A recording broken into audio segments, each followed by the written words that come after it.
Bon, ça fait longtemps. Ça fait plus de 2 mois même que j'ai absolument rien posté. Faites pas attention au fait que je marche en fait. J'optimise mon temps, tu vois. Là, je fais mes steps en même temps de tourner une vidéo. Après, je vais monter cette vidéo en faisant mes steps. Mec, on est opti. En 2 mois, plus de 2 mois, il s'est passé beaucoup de choses. Déjà, pourquoi en fait est-ce qu'il y a eu d'un coup de genre un TikTok par jour, une vidéo toutes les semaines, toutes les 2 semaines, je sais plus trop, à plus rien. Tout simplement parce que j'ai fait ce qu'on pourrait appeler un burn-out. Voilà, en fait, j'avais plus le temps de rien dans la vie à côté parce qu'en fait, je rentrais des cours, j'allais à la salle, je rentrais de la salle à 22 h et il fallait encore que j'aille faire mes steps et que je tourne le TikTok et que je monte ce même TikTok pour le lendemain. Après, il fallait que je me réveille à 7 h le lendemain, tu vois, pour aller en cours. Bref, c'était assez compliqué. J'ai vu trop gros, ma santé mentale en a pris un petit coup, voilà. Et du coup, en fait, d'un coup, j'ai tout arrêté. Et ce qui devait être une pause d'environ un mois s'est transformé en une pause de environ 3 mois parce qu'en fait, j'ai perdu complètement vraiment le mouvement en fait. Et j'ai jamais pu reprendre depuis 3 mois, j'ai pas repris rien, j'arrivais plus à recommencer en fait à faire quoi que ce soit, pas parce que j'avais des doutes, mais plutôt parce que j'arrivais pas, tout simplement j'avais perdu la flamme, vous voyez. Aussi parce qu'en fait, mon objectif principal c'est pas cette chaîne YouTube, pas pour l'instant, ça n'a pas changé, ça pour le coup, et c'est la seule ligne directrice à laquelle je me suis raccroché ces derniers mois. Donc la pause au début, elle aurait dû avoir un bon effet, tu vois, genre ok, on souffle, on se concentre uniquement sur l'objectif. Et en fait, je me suis aperçu que la pause de réseaux sociaux, de tout ce que je faisais, déjà c'était plus une pause de réseaux sociaux, mais c'était vraiment une pause de productivité, c'est-à-dire que je commençais à devenir littéralement une limace et je produisais plus rien. Et ça a eu un effet complètement inverse, c'est-à-dire que mentalement, ça fait un mois et demi, vraiment je plonge dans le bad. Tu vois, je plonge dans être mal, je replonge dans toutes mes addictions, à tel point que ça a littéralement niqué mon poids. À l'heure actuelle, je pèse 65 kilos et j'ai 2 mois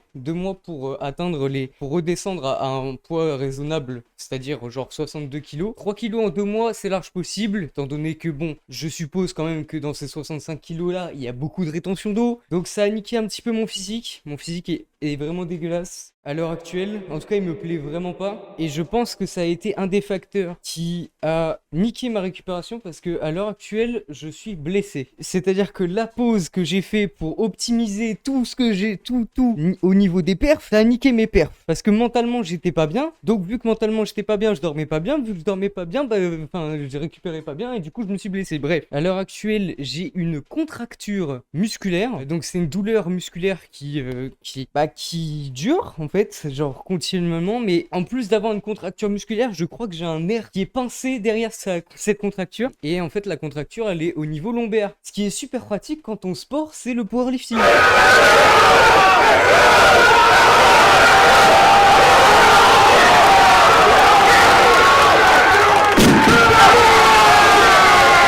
Tu vois, parce que genre, c'est pas comme si les trois mouvements avaient besoin des lombaires. Le bench un peu moins, mais vu que je ponte comme une salle, j'en ai quand même besoin, tu vois. Enfin, de toute façon, m'asseoir me fait mal, donc m'allonger me fait mal, donc faire du bench me fait mal, voilà. Et là, je viens de voir que c'est genre entre 5 et 10 jours, ça peut être lié à un surentraînement. Ah bon? Surentraînement? Comment ça, mon bœuf? Donc, demain, je vais chez l'ostéo. Ça fait 7 jours, très exactement. Enfin, ça fera 7 jours à 18 h aujourd'hui. Je me suis blessé en doublant un 180 au terre, ce qui reste une performance pas mal, tu vois. Sinon, au niveau de mes perfs, ouais, en ce moment, ça a bien évolué. Je sais pas si vous me suivez sur TikTok ou sur Instagram. Si c'est pas le cas, n'hésitez pas à le faire. Voilà, on est bien là-bas, on est cool. Je poste assez régulièrement quand même mes performances dans des reels, dans des shorts. J'ai repris ça il y a peut-être un mois, peut-être un peu moins. Parce qu'en fait, ça a été un premier pas déjà dans le fait de relancer une dynamique autour de la création de contenu. Enfin voilà, j'ai rien noté à dire sur ça. C'est pas mal, j'aime bien, ça me détend. Parce que j'ai commencé à faire mes steps à la salle, étant donné que j'ai marché tout partout autour de chez moi et ça me casse les couilles. Du coup, je faisais mes steps à la salle et donc je montais sur CapCut, voilà, en même temps pour en fait ne pas m'apercevoir que je marchais. Et après, je me suis acheté un tapis de marche, littéralement.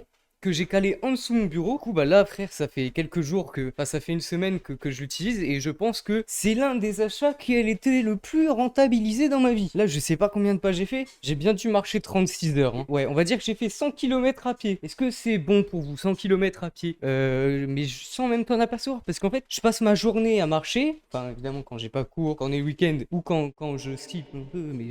Et du coup, je passe mon temps à marcher en même temps de jouer et de regarder un animé, tu vois. Donc vraiment, là, c'est le plus opti possible. Tu t'aperçois même pas que tu marches. Pour vous dire, je marche tellement que j'ai des cloques en dessous des yep. En dessous, c'est absolument fou. En même temps, je me suis tapé un 15 km il y a 2 jours, pieds nus sur le tapis, pas pieds nus avec des chaussettes, mais je suis con, donc je vous ai expliqué un petit peu tout ce qui allait pas très bien, voilà, le fait que mentalement c'était moyen en ce moment, mais on va maintenant passer aux solutions. Voilà, comment est-ce que je vais relancer une dynamique et comment est-ce que dans 2 mois et quelques jours, je vais gagner les championnats de France. Alors, j'ai commencé à étudier un petit peu mes adversaires, voyez-vous, parce que on peut pas gagner une compétition sans savoir ce que les adversaires proposent. Et j'en ai déduit qu'il faut que le jour de la compétition, je sois prêt au minimum à taper un 500 kg de total. Un 500 kg de total, ça voudrait dire 180 en squat, ce qui est réalisable largement. Je suis à 165 kg en ayant des gros problèmes techniques et donc ça ferait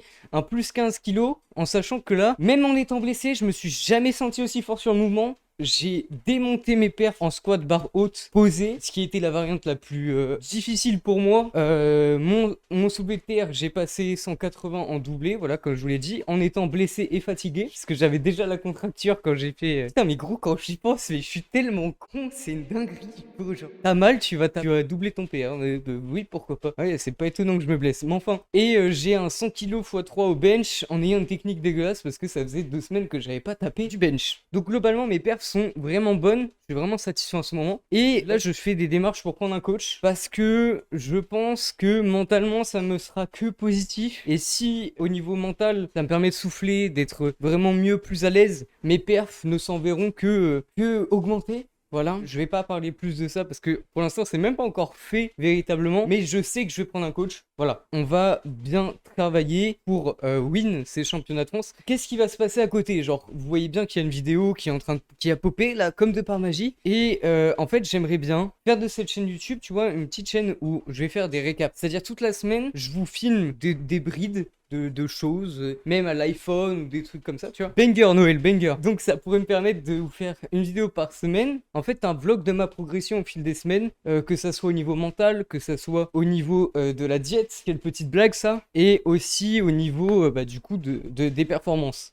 Aussi, en fait, vous filmer un peu toutes les habitudes que je vais remettre en place pour retrouver une santé mentale décente, une hygiène de vie décente et plein de choses comme ça. Parce qu'en fait, ouais, je l'ai dit, je suis retombé dans toutes mes addictions, frère. En 2-3 mois, je suis passé d'un niveau où j'étais à mon prime, niveau productivité, niveau productivité, parce que niveau santé mentale, c'était déjà pas ça, parce que je commençais à briller tellement j'étais exténué mentalement par genre faire un TikTok par jour, le filmer dans la journée, revenir le soir, en même temps essayer de finir la vidéo et train et essayer de... Frère, au bout d'un moment, tu pètes un câble, et c'est ce qui s'est passé, mais du coup, ça me permet aujourd'hui d'avoir un peu évolué, et là, en fait, je pars de tellement bas à l'heure actuelle que je peux que augmenter, et donc c'est juste ça pourra juste qu'être une masterclass, et d'ici 2 mois je compte bien atteindre mon niveau, je compte bien dépasser mon ancien niveau de productivité. Pour de force, ça c'est déjà fait parce que au moins j'avais cette ligne directrice là à laquelle me rattacher, et donc sur laquelle en fait pouvoir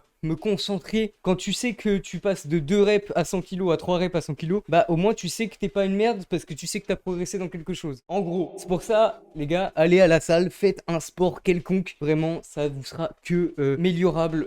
Ça sera que mieux pour vous, en fait. Voilà, tout simplement. Et sinon, est-ce que j'ai autre chose à dire? Pas forcément, pas forcément. J'ai l'impression de zozoter, mec. Ça fait tellement longtemps que j'ai pas parlé à une caméra que j'ai l'impression que je ne sais même plus le faire. C'est assez agaçant. Par contre, j'avais oublié à quel point c'est éprouvant de parler autant. Mais bref, la vidéo est sûrement déjà assez longue comme ça pour juste annoncer en gros un comeback, you know. Par contre, les vidéos seront totalement différentes. Voilà. Si vous êtes abonné pour la good vibe, enfin pas pour la good vibe, ça il y en a toujours une. Mais si vous êtes abonné pour vraiment les montages goofy et tout, il y a moyen que la chaîne soit plus vraiment comme ça. Parce que vraiment là j'ai envie que ça soit giga chill pour moi au montage. En fait, j'ai envie de juste... Vous voyez les vidéos de Sam Sulek? Voilà, je regarde pas Sam Sulek, je sais à peu près à quoi ça ressemble. Mais j'ai envie de vous drop des vidéos vraiment chill, vraiment juste c'est honnête. Honnête, ça va pas, mais genre juste c'est... ouais, c'est brut, tu vois. C'est un peu... c'est brut. Y a pas trop de 12 000 effets dans tous les sens. On fait n'importe quoi au montage, c'est rigolo, mais j'ai envie que ça soit brut, que ça soit un peu chill. Que ce soit votre petit rendez-vous de la semaine pour vous pousser vous aussi à aller vers vos objectifs. On est le 1er février. Cette vidéo sera postée dimanche, soit le 4 février. Et donc rendez-vous dimanche 11 février pour le premier récap de cette aventure. J'essaye un peu de teaser, de faire monter la hype, je sais pas si ça marche. Mais sur ce, je vous dis à plus. C'était Seiki. Bisous.